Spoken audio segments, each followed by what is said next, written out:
Hi everyone, I'm John C. Morley, the host of the JMOR Tech Talk Show and Inspirations for Your Life.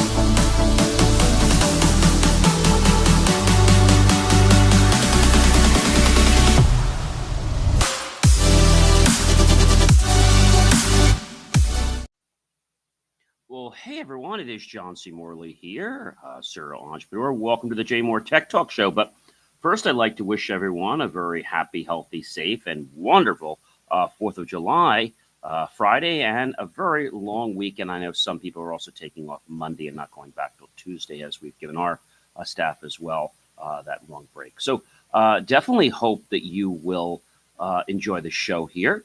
We have a great show, by the way. The show today is titled Tech Shocks and Quantum Leaps. From drone wars to 16K futures. We're on series 4, and this is show number 27, and welcome. So if this is your first time watching the JMOR Tech Talk Show, a big warm welcome to you, and thank you so much for visiting, and I hope you will come back many more times. And if this is, well, your second, third, fourth, or any time coming back to JMOR Tech Talk, I'm really very grateful from the bottom of my heart to have you back, especially because you've watched my show and now you're gaining value and you're coming back. So that means a lot to me as well. So welcome to you as well. If you are thirsty, well, I don't want you to be parched. So head over to your kitchen or place where you keep your water. Like I have my RO water, or maybe you want to get a snack like some fruits or nuts or some chocolate. Maybe it's sweet, maybe it's tart, maybe it's healthy or not. That's totally up to you guys. And do check out after the show, believemeachieve.com, which incidentally is available 24 hours a day. So you are definitely going to want to check that out. All right, everyone. All right, let's kick this show off because I have so much to share with you.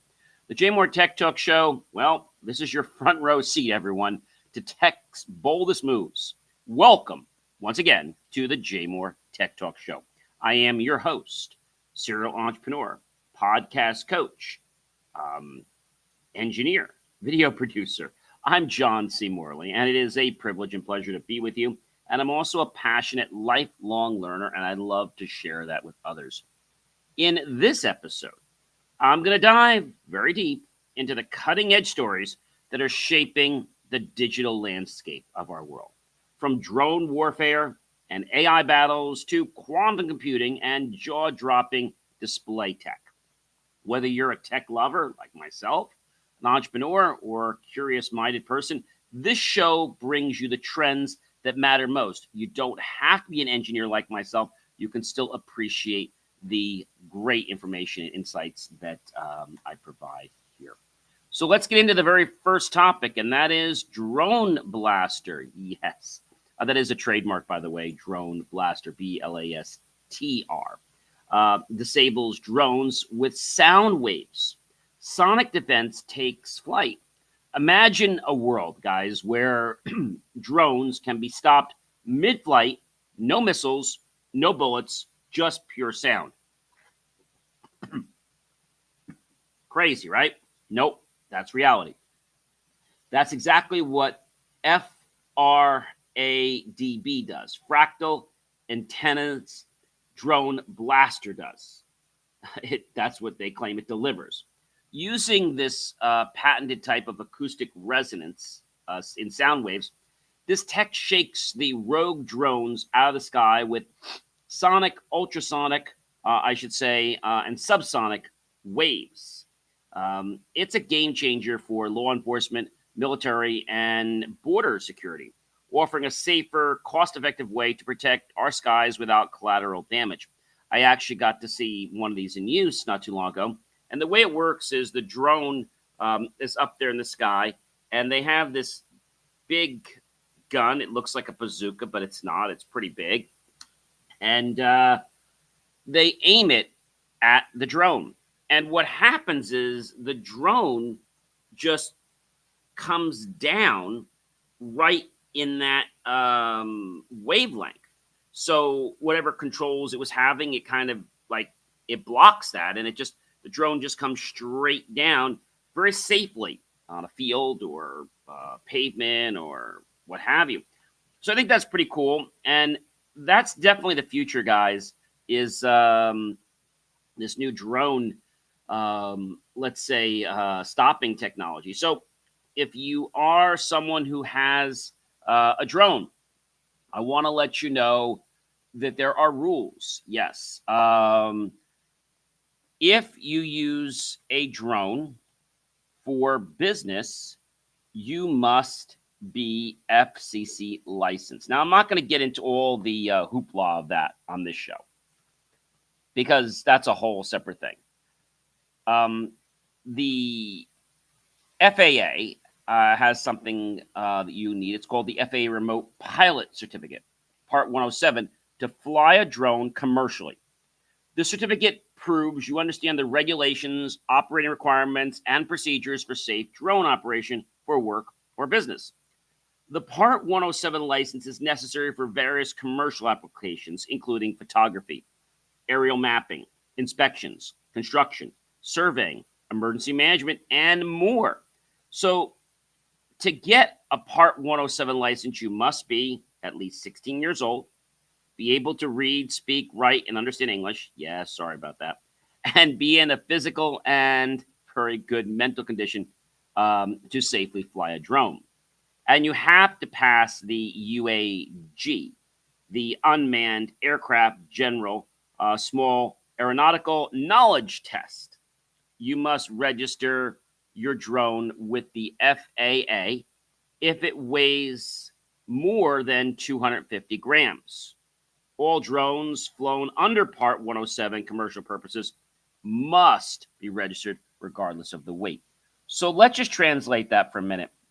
What is 250 grams to pounds? Because I think most people understand pounds, right? So 250 grams to pounds converts out to basically, well, 0.5511 pounds. So not quite a pound. So these things are pretty small and they don't weigh a lot. And when they start going over a pound, well, the FAA wants to know about that. So I think it's important to understand what this means. And the FCC regulates the use of radio frequencies to ensure that drones do not interfere with other communication services. All drones operating in the United States must comply with the FCC rules, especially regarding unlicensed radio frequencies. While most consumer-grade drones use unlicensed bands like 2.4 gigahertz and 5.8 gigahertz without needing individual licenses, drones used with more powerful radio transmissions or for specialized commercial applications like broadcasting may require an FCC license, such as an amateur radio license. So, in summary, what does all this mean? For flying a drone for business, you primarily need an FAA Remote Pilot Certificate Part 107. You may also need an FCC license, specifically on amateur radio license, if your drone uses more powerful radio transmissions or is used to, let's say, for the purposes of specialized applications that require specific frequency use authorization. It's crucial to ensure compliance with both the FAA and the FCC regulations when operating drones for business to avoid, well, some hefty little potential fines or operational restrictions. So hopefully that gives you a little bit of an idea. And the fact that you cannot do certain things with drones. So it's really important that you understand the laws of what you can and can't do with drones, okay? Even non-commercial drones. All right, let's get into our next topic, which I know you're going to love. Trump's team gears up for a major TikTok buyout, or so they say. The big names, big stakes. TikTok's future in the United States just got more dramatic. Yeah, in a heartbeat. Mr. President Trump announced that a group of billionaires is ready to buy TikTok's U.S. operations. The twist. They'll need China's President excise approval for the deal to go through. Yeah, good luck. With digital influence and data privacy hanging in the balance, this move could reshape social media power in America. And, the thing is, my whole question is, does China want TikTok to be sold? I'm thinking no. But if it puts money in their pocket, guys, that's got to mean a lot, right? If it puts money in their pocket, that's got to mean something. But we know that China, well, they don't do things just for profit. They do things for other reasons. So we'll have to just see, what's going on with that, and keep you peeled with exactly, what's happening. All right, and our next point comes to us from Scottus. What is Scottus? I'll tell you in a minute. Scottus backs the online age checks, a new era for internet privacy and safety. Who is Scottus? I thought you'd never ask. Scottus is the Supreme Court of the U.S. Pretty cool, right? So Scottus ruled that age verification for adult content is constitutional, marking a major shift in how we protect kids online. While aimed at shielding minors from harmful material, this decision sparked some fresh privacy debates. Collecting sensitive user data for age checks could expose millions to new security risks. The digital rights conversation just got, well, a lot louder and a lot more challenging. So it's interesting what they're trying to do, but I feel they're going to have to go over several hurdles before this is ever going to fly. And ladies and gentlemen, Apple hits gold with F1, speed thrills, and a box office win. Apple finally cracked the code, yes they did, for a theatrical hit with F1. This adrenaline-packed racing movie is crushing it at the box office, blending, well, let's say realistic, to say the least, high-speed action with a compelling mentor-mentee story, boosted by Formula One's rising U.S. popularity and Lewis Hamilton's involvement. F1 signals a new chapter for Apple's entertainment empire. I didn't think I was going to see Apple in the entertainment world for making films. I guess you guys better move over, Sony and other, motion picture companies. You're going to have some competition on your tail, or so it seems. So I thought that was kind of interesting what's going on there. And, Apple is doing everything they can to make money because they've been having challenges. Apple is going to get into the, let's say, the smart glasses world, which is what Ray-Ban did. I just hope that Apple's going to be a little more ethical in the fact that when they release them, that they're actually going to work on all the apps and not say they do and then they don't. See, the Meta glasses, which I bought a few months ago, it was close to $600. They do not work on anything but Facebook and Instagram. So if you want to use TikTok, well, sorry. The best you can do is basically record a 10-minute video. That's all you can do. And then you can upload that video. That's it. If you're streaming to Facebook or Instagram, you can only stream for 30 minutes. That's the limitation.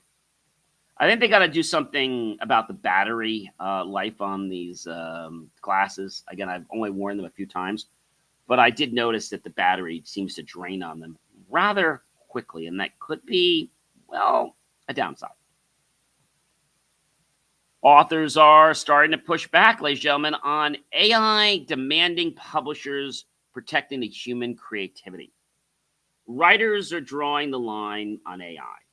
Big name authors are calling on publishers to promise no AI narrators, no AI written books, and no staff cuts in favor of machines. Their message is pretty clear. Storytelling is human, and they're ready to fight for it now. The clash could define the future of human challenges of publishing in the AI era. And although AI has a lot of benefits, we can't have it just, let's say, taking human credit for something and, making a lot of money over. I think that could be a huge, huge problem. So authors demand publishers rein in AI. A group of prominent authors, including Lauren Groff and Dennis Lehane, have signed an open letter urging book publishers to limit their use of AI tools, demanding commitments like hiring only human audiobook narrators and refusing to publish AI-created books. The authors argue that AI companies have exploited their work without fair compensation, and they call on publishers not to replace human staff with AI or reduce employees to mere AI monitors.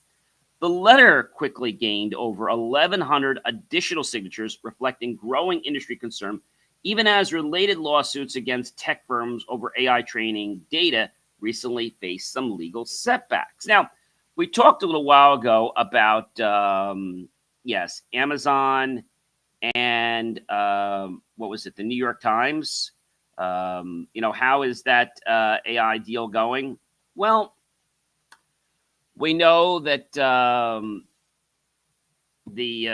New York Times is making quite a bit of money. But is it really a good thing allowing Amazon to use New York Times content? Like we said, news articles, cooking recipes, and the athletic sports analysis in its AI platforms and services like Alexa. I don't think it's a good thing. And I feel that before it gets better, I'm sorry to say this, guys, it's going to get a lot worse. Because people don't realize, well, the spot they're getting put in.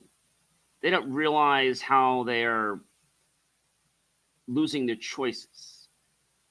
All because they're getting greedy about technology and using technology to put more money in their pocket and straying away from, let's say, solid core values. And ladies and gentlemen, Congress eyes a decade-long freeze on state AI laws, innovation, or overreach. A heated debate is unfolding in Congress. A proposed bill could block states from passing AI regulations for 10 years to avoid a patchwork of laws. Supporters say it's vital for the U.S. tech dominances, and critics fear it's a big tech power grab that will leave consumers unprotected. The battle for AI's future just got political. And the thing is, the reason they're not doing anything is because it's going to cost a lot of money. And frankly, they're not really sure how to do this. I mean, this is going to change all the laws and so many things out there. So Congress, as I said, may freeze. It's pretty evident that they're going to freeze all AI state laws for a decade. And Congress is considering a proposal pushed by Senator Ted Cruz, including in a GOP mega bill that would block states and local governments from regulating AI for 10 years, aiming to create a uniform federal framework amid concerns over a fragmented patchwork of laws, as I said. Supporters like OpenAI's Sam Altman argue this is essential to maintain U.S. AI leadership against China, while critics, including Democrats, some Republicans, AI safety advocates and labor groups warn it would limit consumer protections and allow powerful AI firms to operate with little oversight. The moratorium could override existing state laws on AI transparency and safety, sparking bipartisan opposition focused on states' rights and public safety, with intense debates ahead. The bill's fate remains uncertain as lawmakers weigh innovation against accountability. And a lot of firms could be, well, getting away with things and really extorting consumers and other businesses. And so I have to tell you, there's a lot of companies out there that use AI to exploit others. I mean, they've got like a whole science. I'm not going to mention certain platforms, but there's some platforms out there that they're literally using AI to figure out how to serve ads up. And there's some platforms out there that include AI, but I got to tell you, their AI is not that great. And ladies and gentlemen, Meta admits the AI group band error. Users call for better moderation Meta is under fire again after admitting its AI wrongly banned several large Facebook groups. Wouldn't want to be Meta or Facebook now. While Meta downplays the scale of the error, of course they do, frustrating admins and users argue that it highlights the dangers of over-relying on algorithms without human checks. The call for more balanced, fair moderation is louder than ever. To give you a perfect example, I produce lots of content. So I had produced something about our president and talking about technology, and nothing bad, but just something to alert people of.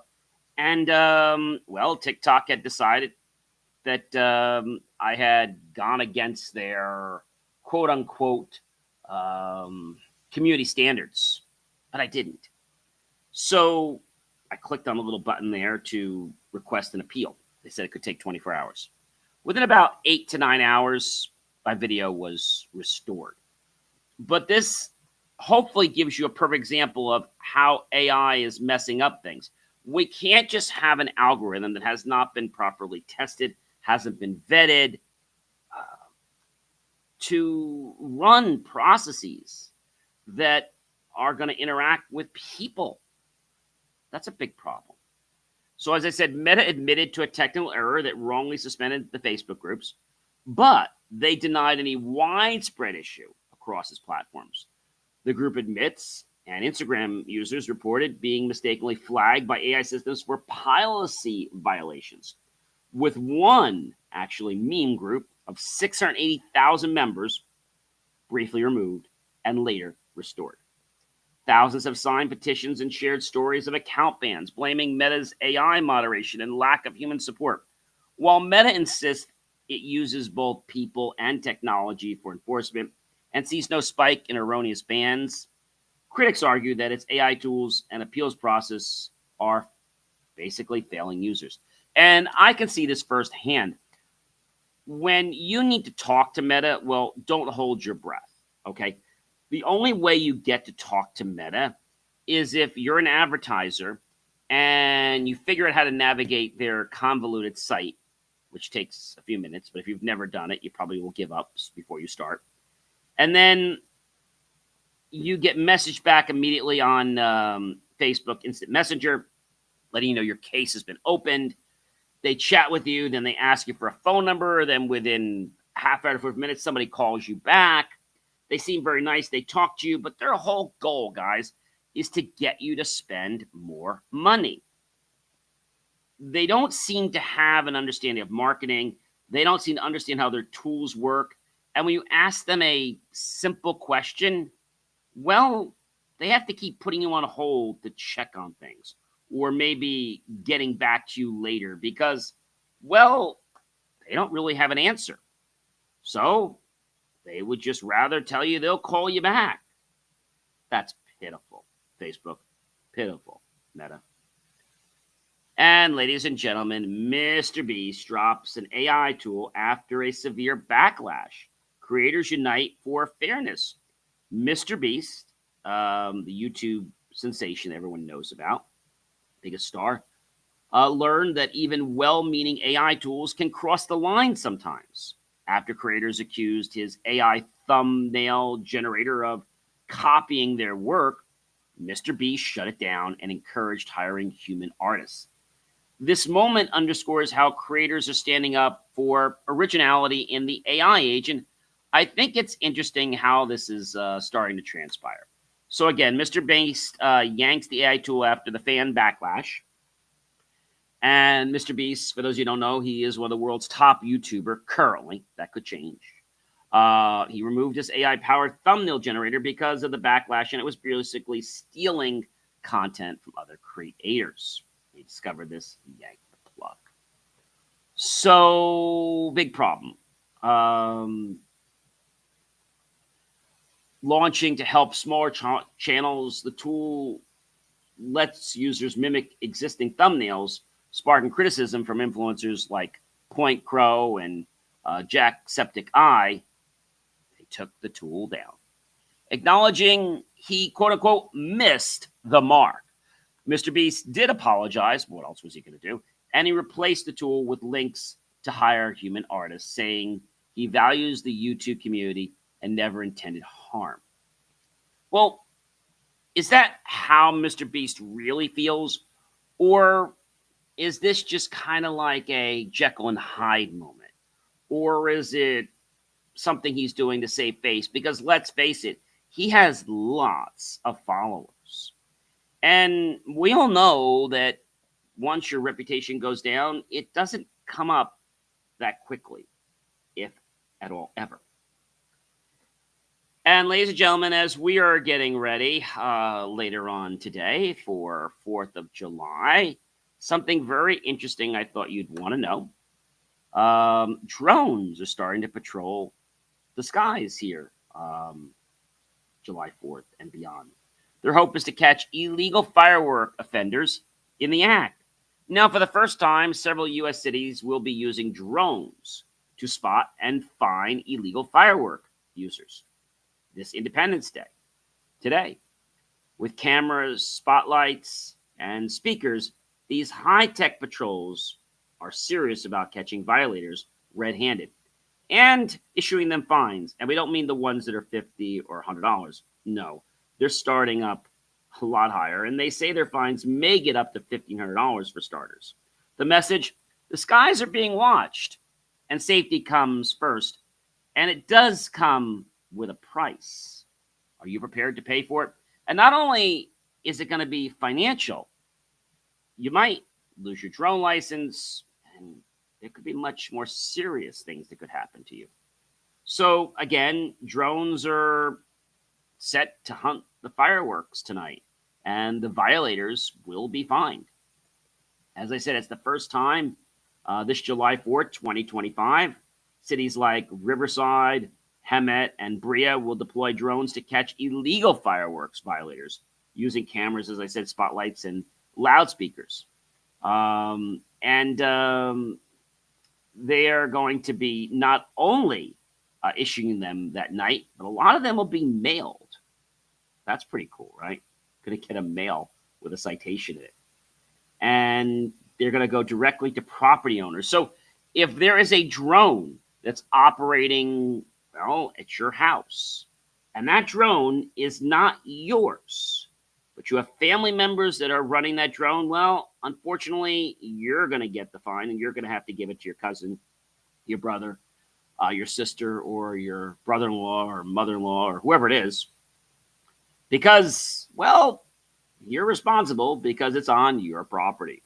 This move aims to curb injuries, is what they claim, wildfires, and property damage, as traditional enforcement has struggled to stop dangerous firework usage.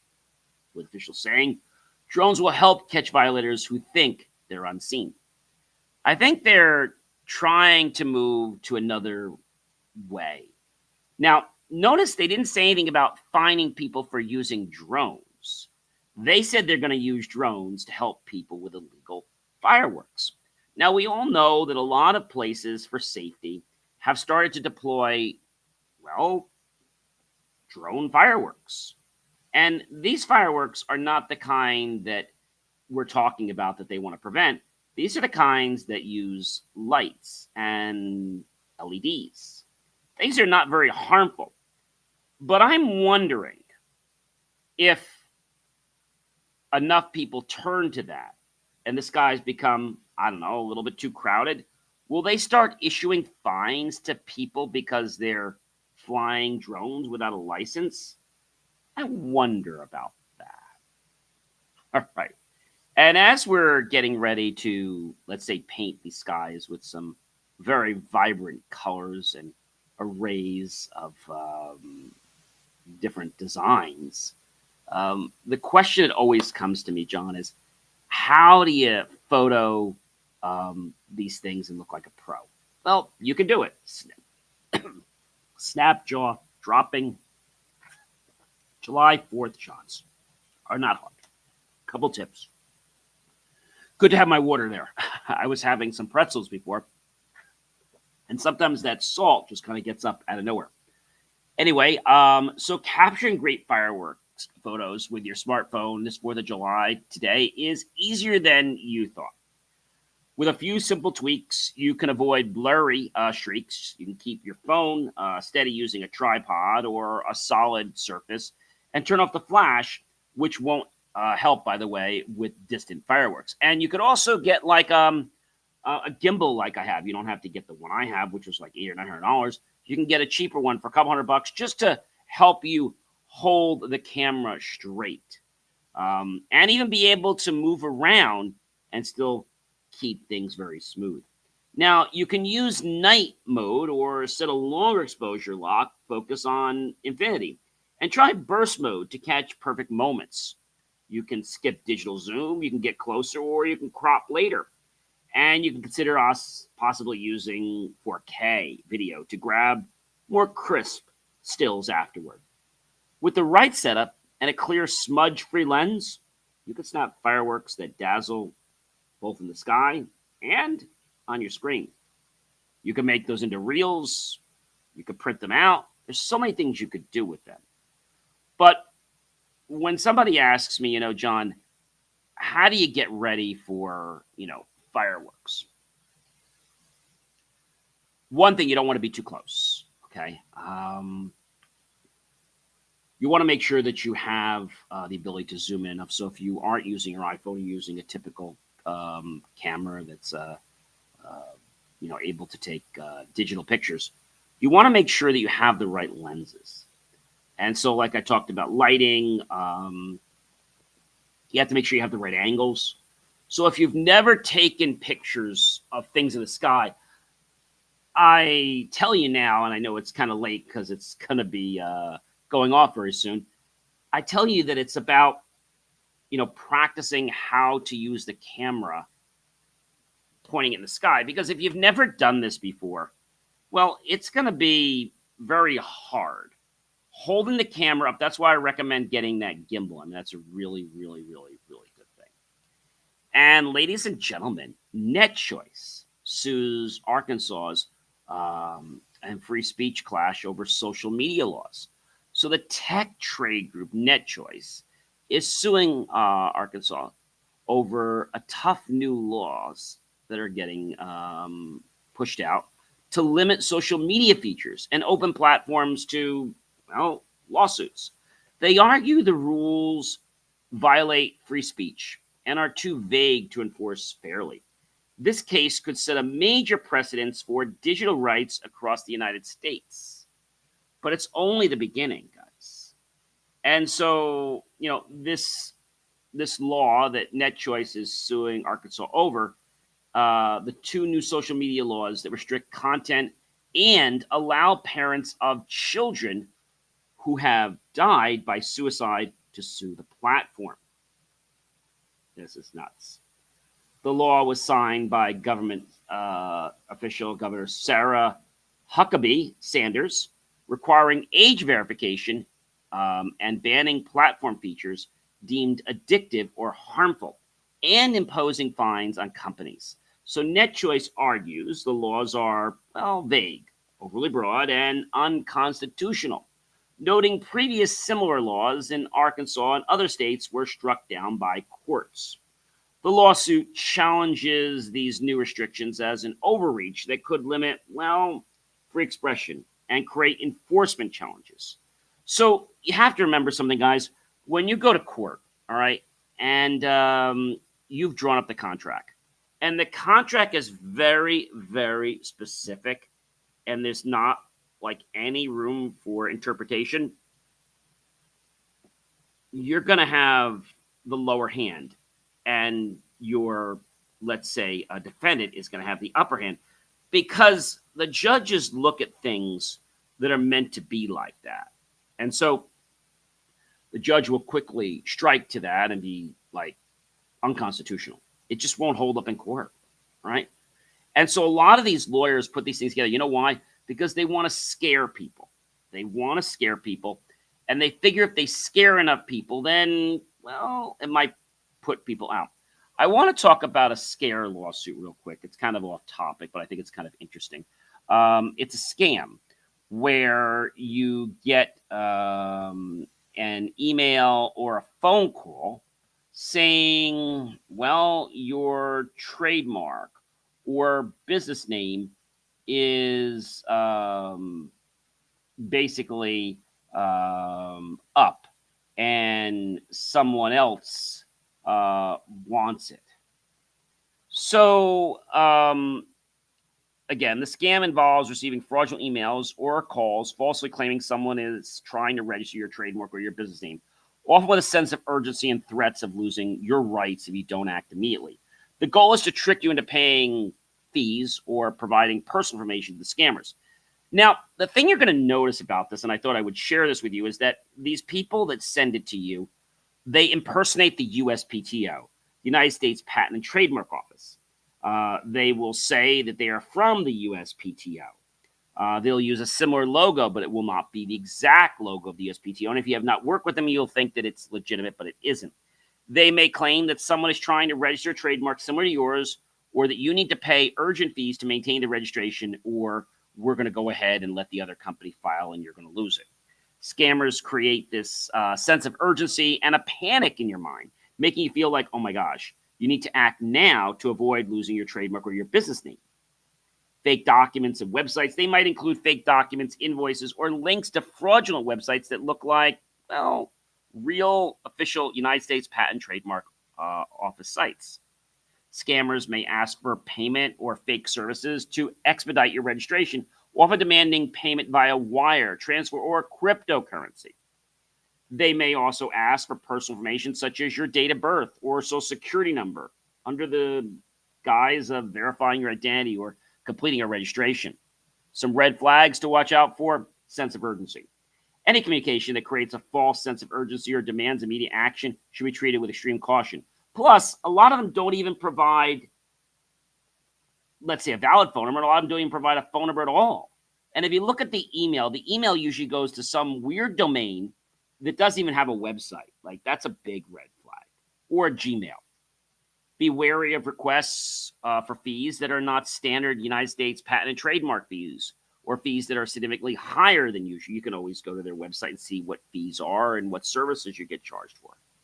Unsolicited correspondence. Be suspicious of any unsolicited emails or phone calls claiming to be from the USPTO or other organizations. They look like, well, look-alike websites and emails. Scammers often use websites and emails that closely resemble the official USPTO sites, but they may have some subtle differences in the URL design that you may not be aware of. Unprofessional communication. Be aware of poor grammar, spelling errors, or unprofessional language in communication with them. Unfamiliar payment methods. Be cautious of any requests for payment via wire transfer, cryptocurrency, or other methods that are not standard, like gift cards, trademark Swift, or trademark Blink. These are scams. What to do if you suspect the scam? Well, verify it with the USPTO. If you receive a suspicious email or phone call, contact the USPTO Trademark Assistance Center. They call it TAC. And you can also check the TSDR, the Trademark Status and Document Retrieval on the TSDR system to check for official communication from the USPTO related to your trademark. Don't click links and attachments. Do not click any links or open attachments in any suspicious emails. Report the scam to the Federal Trade Commission, the FTC, and the Federal Communications Commission. You can file a complaint with the USPTO, report the scam to the USPTO's Trademark Assistance Center. You can also contact a legal professional. You can consult with a legal professional specializing in trademarks for further guidance. But remember, ladies and gentlemen, when they put this in you, and usually they tell you, like, if you don't do it now, like, you're going to lose. And suddenly it's like, well, if you do it today, you're going to save 50%. But the funny thing is, there was one, and I called them back, and I couldn't even reach the person. When I got the company, I got some weird, like, greeting. And then I got a voicemail that wasn't even the person, probably. It was just saying, like, it was like a bogus, what do you want to call it, generic boilerplate voicemail. And I think that's a big problem. Many people will see it's like, oh my gosh, what am I going to do? Like, all my years of business, I'm going to lose it. First of all, if you have filed your business and it's registered in a state, the chances of you losing that name, I'm not going to say it's like impossible, but it's pretty low. It's probably, there's like maybe about a 5% chance you could lose your name. Like, seriously. When you have a company's name registered, generally they're not gonna issue trademarks on a company's name that's somebody else's name. And this is a big thing, guys, really big thing. So do be aware of it. And ladies and gentlemen, I think this is interesting. IBM aims for quantum computer by 2029. 20,000 times more powerful. Now, IBM has set its sights on launching a fault-tolerant quantum computer that would, well, dwarf today's systems in a flash. It's expected to be up and running by 2029. That's just about 4 years from today. This machine could break current encryption and unlock new frontiers in science, business, and security. The quantum race is on, and the stakes have never been higher, guys. And if we do not do something now, there could be a problem. So I think it's great they're doing this, but I also think that this needs to be watched and monitored, because if these systems get into the wrong hands, I don't even want to go there. What's keeping things safe now is a lot of these bad actors can't afford this kind of a system. So I don't know, guys. I just feel that I see where we're going, but I think we need to have some safeties in place. This is just my own plan. So like I said, so IBM's plan to launch its large-scale fault-tolerant quantum computer called the IBM Quantum Starling by 2029, aiming to perform 20,000 times more operations than current quantum machines. It's a very ambitious project, and it focuses on overcoming key challenges like error correction by clustering physical qubits into stable logical qubits and using innovative quantum low-density parity check codes to reduce hardware needs. IBM's roadmap, as realistic given its strong track record and $30 billion investment, but acknowledges scaling remains a significant engineering hurdle, and the development accelerates urgency for industries to adopt post-quantum encryption, as such powerful quantum computers could soon break current encryption standards, pushing security planning to a higher priority well before 2030. Now, I'm not going to get into the whole thing about quantum passwords and all that, but I think I talked about this on another show, my tech show. But when you have to realize, the tech show was a few months ago, we talked about, the whole thing about what's going to happen, what's going to go on. And I think most people don't realize that if you're using a password, I don't care if it's 8, 10, 12, 14 characters, and it's just numbers, okay? That password's going to be hacked in like seconds to minutes. This is why a 4-digit or a 6-digit, password for your phone isn't really, that secure. And the only thing that's protecting you is the fact that they don't allow like retries. Like there's a lockout period. So that's really the only thing there. And here's something I think that's going to blow your mind. China. Yes, China. China shows off their first mosquito-sized stealth drone. It's called the Microtech, as it goes covert. China's defense tech just got tiny, and their new mosquito-sized stealth drone mimics insect flight for ultra-silent surveillance. With real-time data links and high-end sensors, it's part of a global race for miniature covert technology that could change military and rescue missions. Now, my question is, how far can something like this fly? Because if it has a very long flight capability, something like this could easily fly over a border. And something as simple as a mosquito, well, people won't be looking for a threat to come in a mosquito, will they? No. But now, with this type of technology, we've got to be aware of this. It's about 2 centimeters long, and it weighs just about 0.3 grams. The insect-inspired device features 2 tiny wings and 3 little spindle legs. Its very small size would make it difficult to detect using conventional radar systems. A Chinese defense research institution has revealed a spy drone that closely resembles a mosquito. And this has got everybody up in arms as, what are they doing with this? That's really the question. This thing is so small, okay? And it was developed by scientists at the National University of Defense Technology, NUDT, in Hunan Province. The micro-aerial vehicle is engineered to mimic a mosquito's form with leaf-like wings, thin legs, and vertical black fuselage. So the thing you're probably wondering is, what's this going to use for? So battery life, such as microdrones, have extremely limited power, often only sufficient for a brief indoor flight. So right now, even though they have this technology, because they can't keep this in flight very long, we probably don't have anything to worry about now. But could we get more power on there? Sure.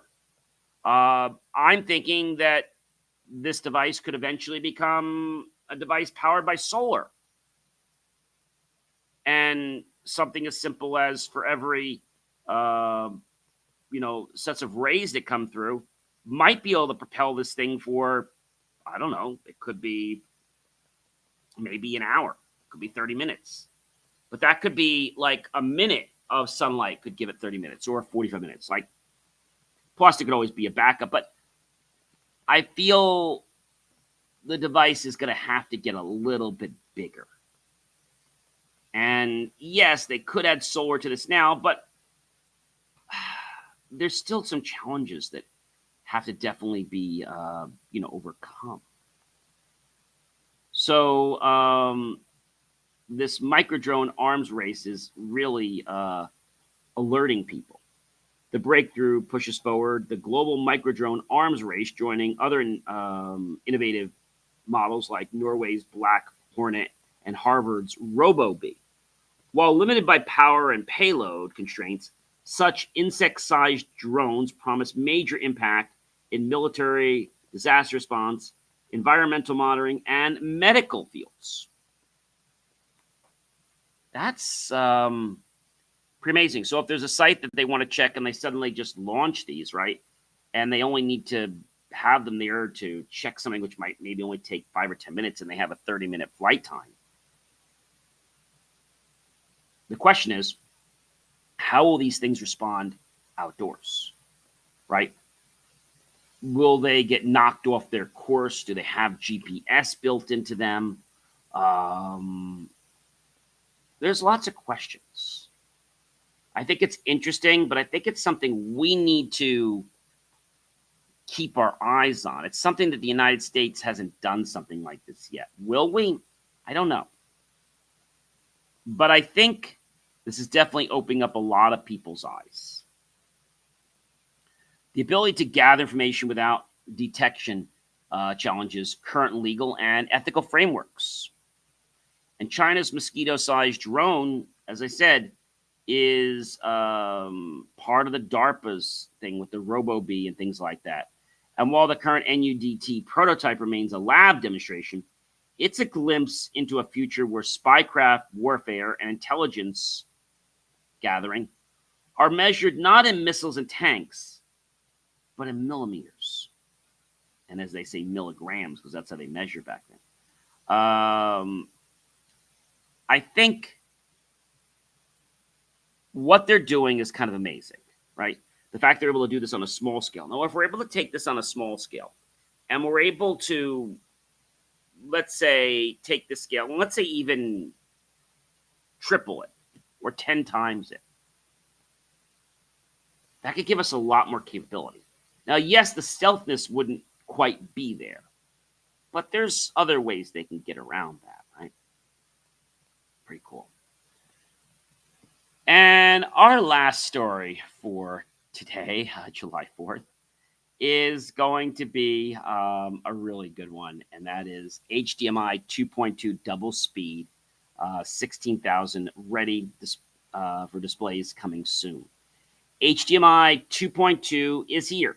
It's doubling bandwidth for future-ready displays that are going to support 16,000 resolution. But you'll need to have a new Ultra 96 cable to unlock the magic. This upgrade promises smoother visuals and better audio sync, just in time for the next generation of gaming and home theaters. But we all know that many of the markets, like your cable providers and satellite dish providers and other streaming providers, they're not going to push out HDMI 2.2 content anytime soon. So before we wrap up, I just thought I'd ask you guys, what is your favorite food for July 4th? And I think this is probably a good way to end our show here tonight. There's a lot of great recipes out there, right? I think one of my favorites has to be hot dogs, hamburgers, and beans. That's got to be one of my favorites. My other favorite is for dessert is it's a 4th of July cake, but it's like all berries, and that's like one of my all-time favorites. What we typically do for 4th of July, if you guys are wondering, so in a few hours, we'll go and have our 4th of July dinner picnic. And earlier today, we had like a barbecue back in our yard. But in the evening, we go to our club. We have some more friends, and we have them at the table. And it's a nice evening. 4th of July is an interesting time. But before I wrap up, I want to ask you, do you know the meaning of 4th of July? And most people will tell me, yeah, I know the meaning. 4th of July is also known as Independence Day. It's a federal holiday in the United States that commemorates the adoption of the Declaration of Independence on July 4th, 1776. This is a historic event marking the formal declaration of the original 13 colonies of the American world, separated from the British rule. And so, in a more detailed view, the Continental Congress adopted the Declaration of Independence, and this document declaring the 13 American colonies as independent from Great Britain. But the act signified the birth of the United States of America as a sovereign nation. The 4th of July is celebrated with various festivities, including fireworks, parades. The holiday symbolizes the ideals of freedom, independence, and self-governance that are central to the American identity. And I think a lot of people today, they all want the day off. They all want let's say, the things that you're doing, like, all these different things. But my question is, right, do you really stop and actually take a moment or two and be grateful for all that you have?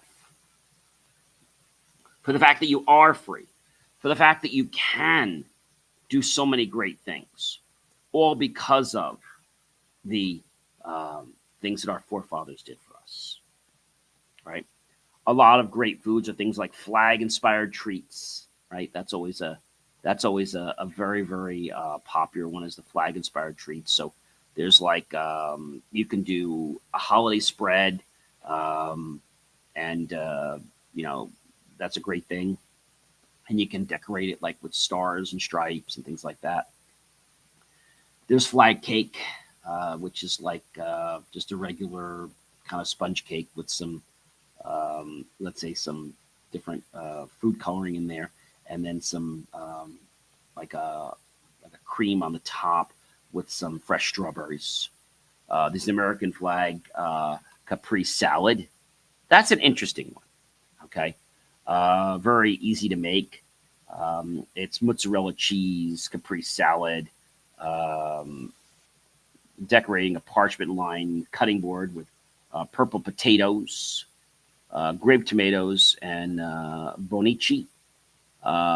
You also have the American flag Capri salads, but you also have the ice cream flag cake. This one takes the cake, and no pun intended there, guys. It's a cool, creamy dessert, and it basically will get lots of oohs and ahs from many people. And when you cut each slice, you can literally see an American flag on every slice that you cut, like inside. There's also the American flag cookie cake. That's always a good one. There is the waving flag cake. That's another really good one. More cakes. Then there's the cake, which is done with like a seasonal berries and homemade cream and cheese frosting, and you have it with blueberries and raspberries, and then the different cream. Then they have the fruit tart flags.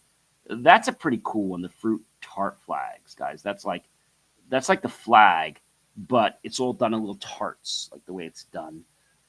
Red, white, and blue gelatin flag. That's a cool one too. Devil egg, American flag, and a lot of them.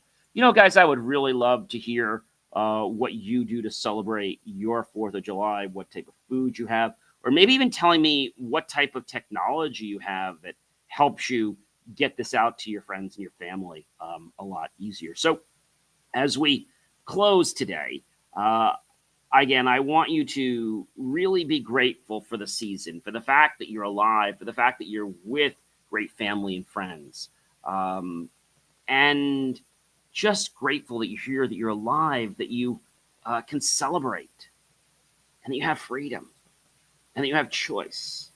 And that choice can be used to help others. That choice can be used to help yourself.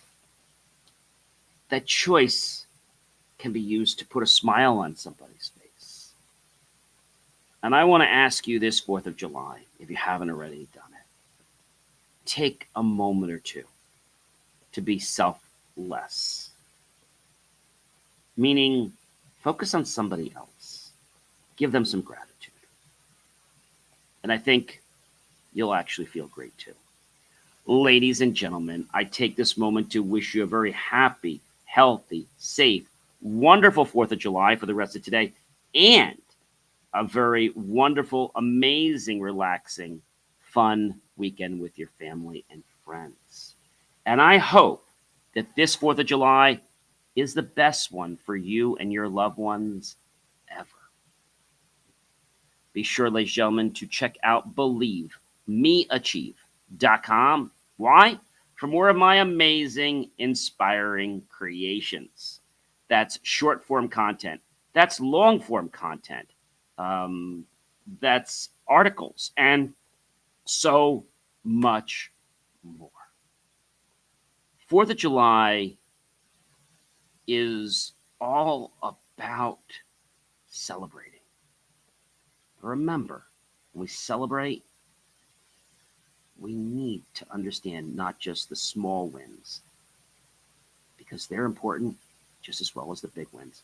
Have a happy 4th of July, everyone. I'll catch you real soon.